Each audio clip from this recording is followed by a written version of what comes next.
Olá, eu quero dizer para vocês que há uma narrativa nas mídias sociais que eu vou postar para vocês verem como as pessoas estão falando que vem a descendência de Abraão. E é de alta importância a gente saber a Emeitiúl, quer dizer, a verdade. Por quê? Porque quem liberta é a Emeitiúl, é a verdade. Sem a verdade não há libertação. Então, no momento que as pessoas estão falando que Abraão, né, pai das nações, fica-se no ar algo muito estranho para quem está estudando, buscando conhecimento. E esse conhecimento vem porque o Rura do autismo, né, o qual eles chamam de Espírito Santo, que você já sabe, eu já falei que espírito é de demônio e santo vem de Satanás. Tem nada a ver, é o Rura Urhin de Yalvo, quer dizer, o poder de Yalvo. Tá? É ele quem nos capacita a entender, aprender tudo aquilo que ele quer que você saiba. E muitos, ele disse no livro de Manial, Mateus capítulo 24, viriam no seu Xuan, quer dizer, do seu nome, no popular, e enganariam a muitos. Então, não podemos deixar que as pessoas sejam enganadas quando nós sabemos a realidade das coisas, né? A história como ela é realmente. Então, eu não acredito que uma pessoa possa identificar três povos, por exemplo, hebreus, tá? Israelitas e judeus, sem ter a profundidade no conhecimento das origens dessas pessoas, sem conhecer a origem do Salvador. Essas pessoas estão equivocadas e deixando os outros perdidos em um raciocínio que não funciona. E Algo não quer que o seu povo seja enganado. E por isso nós estamos aqui para trazer essa verdade para você.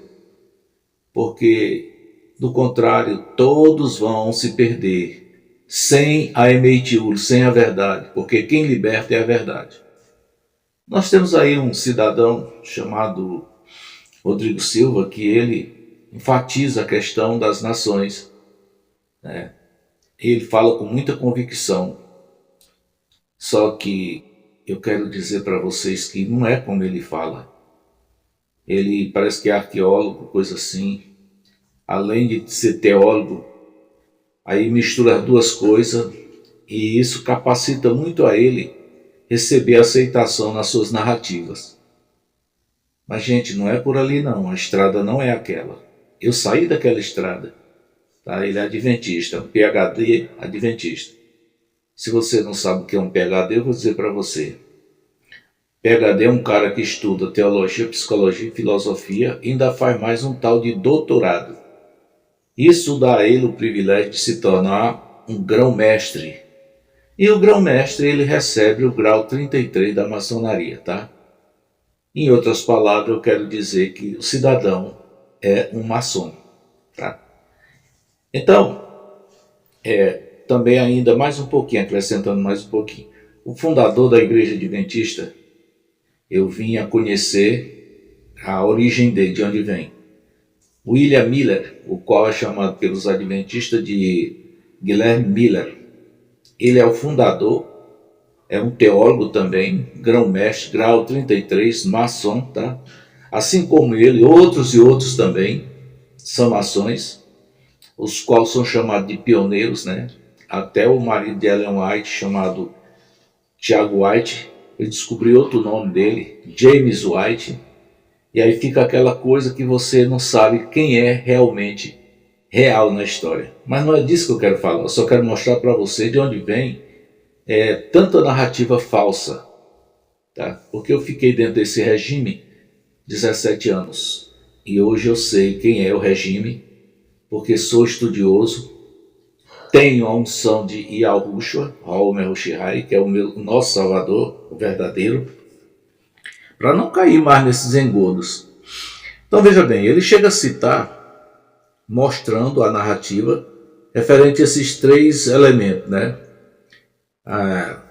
Abraão, pai das nações, e que ele tem uma descendência que os hebreus, até aí está correto, certo? Ele é descendente de hebreu.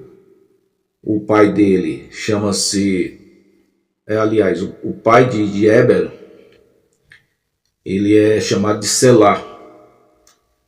E o pai de Abraão é chamado de Peleg, certo? Agora, se você for acompanhar essa história no pé da letra, você vai conhecer que também, até eu fui enganado, porque eu só via nego falar e nunca tinha que pesquisar, mas quando eu fui pesquisar, eu cheguei à fonte original. Éber é filho de Noé, né? No original é Noa. Então, a gente às vezes não se preocupa e não vai atrás, e chega até a falar também. Não, Éber é filho de Sem, segundo a história que está nas escrituras, tá? É filho de Sem, então é descendência de Sem, não é de Noa. Nem neto não é de Noa, se você quer saber. Eu não fui pesquisar ainda de quem ele é neto. Também não importa, porque o que me importa aqui é pegar exatamente essa coordenação para chegar a um denominativo do fator, tá, das três nações que ele mostra aí. Hebreus, israelita e judeu. Então, eu já tenho um começo em outro vídeo de 15 minutos e vou fazer mais esse aqui agora para a gente ir mais além do que eu já fui. Então aqui nós temos a narrativa que fala que Selá viveu 30 anos e gerou Éber. Viveu Selá, depois que gerou Éber, 403 anos e gerou filhos e filhas. Éber viveu 34 anos e gerou Peleg. E viveu Éber, depois que gerou Peleg, 400 anos. E 30 anos, né? Deixa eu ver aqui. 430 anos, e gerou filhos e filhas. Viveu Peleg 70 anos e gerou a Abraão, a Naor e a Harã. Então veja bem de onde vem a descendência de Abraão.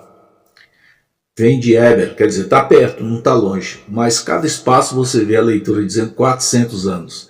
Olha gente, dentro de 400 anos nasce muita gente, né? Uma geração fica meio distante uma da outra. Então, se você for lá para Bereshit, Gênesis capítulo 11, você vai encontrar lá dizendo que no princípio,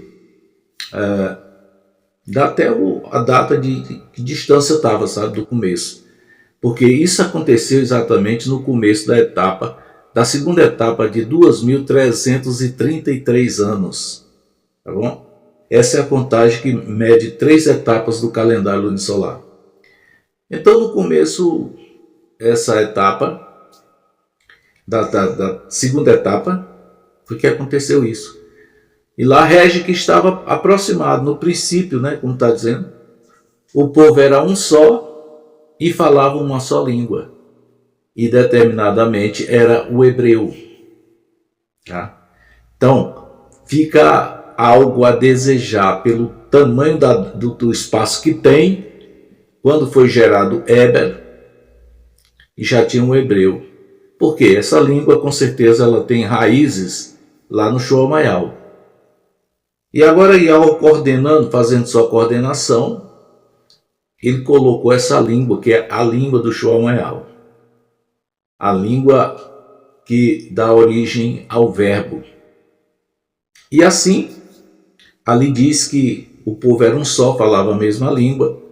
Aí houve a questão da torre, né? Ele desceu com o ruja dele e fez exatamente a mudança das línguas, gerou nações em um povo. Veja bem, vamos observar direitinho. Em um povo que falava uma só língua. Ali foi transformado em diversas línguas e o povo espalhou e gerou-se ali então as nações, cada uma falando uma língua diferente. Todavia ainda eram descendentes de Éber. Tá? Não deixaram de ser, pessoalmente não, porque dali gerou, só saiu um povo dando rumo a nações. E agora, falando língua diferente, lá na frente nós vamos consertar isso aqui, tá? Porque quem fez essa confusão de língua foi o próprio Rura de Ial. Então dali fica determinadamente aquela nação com exatamente o propósito de ser o único povo pelo qual Ial coordenaria, tá, para a continuação. Aquelas nações foram dadas como comum imundas, tá? Gentios comum imundas. Mas nós temos como ver essas nações lá na frente se anexando ao sistema que não aceitava eles. Não bebia nem uma sede d'água na casa de um gentio. Os hebreus não faziam isso. Então, nós podemos observar cuidadosamente que esse povo foi tirado de um povo, único povo, os hebreus.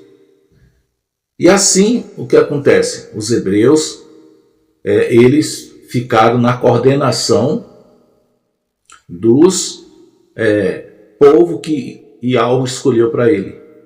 Uma nação que recebeu o nome de povo de Ial-Choru. Por quê? Porque Ial-Choru tinha uma ligação com o nome de Ial. E a história é bem aberta, tá? Esse povo passou por cativeiro, tá? E aí vem a descendência de Abraão, como eles falam, que realmente foi dele que foi tirado os dois filhos. Um era Yahutizac, não, Yahucaf. Yahutizac é o filho da promessa. Ele gerou Isaú e Yahucaf, o qual é chamado de Jacó.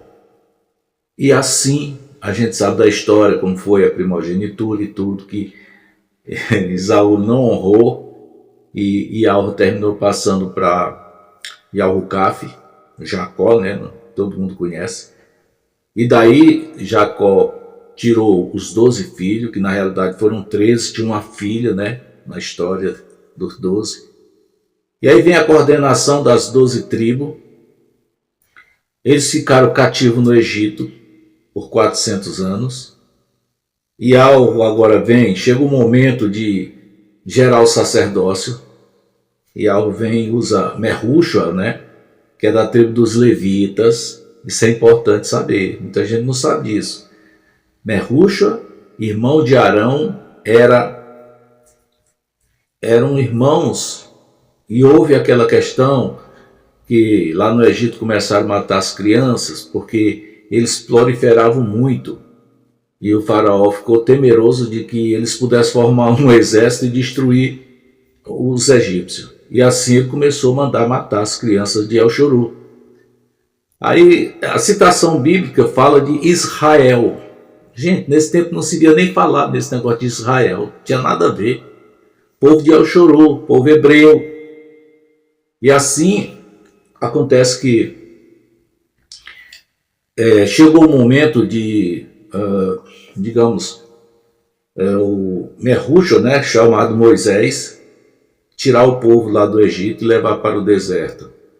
Porque era o momento de formalizar-se o sacerdócio.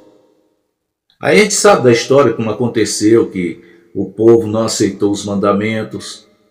E Yahweh tentou tirar a descendência de Moisés, ou seja, de Merrushua, né, o verdadeiro nome, para que assim pudesse trazer o nascimento do Merrushihai, o qual é chamado de ungido. Mas na história do Jesus ele é chamado de Manuel, Messias, nada a ver. Tá?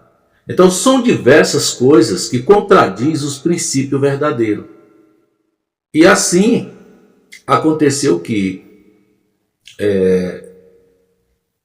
Merrushua não aceitou o propósito de Ial e por fim ele teve que formar um sacerdócio daquilo que ele tinha. É uma história bem, digamos assim, especial que nós sabemos. Hoje há uma perseguição em cima do povo para que o povo não saiba dessas verdades. Muitos estão pregando que Merrushua era maçom, que gente, tem nada a ver. Isso aí tudo, o propósito de Satanás é tirar a nossa noção das coisas certas, das coisas puras. E assim formalizou-se o sacerdócio. Agora eu quero contar para você o objetivo do sacerdócio, tá?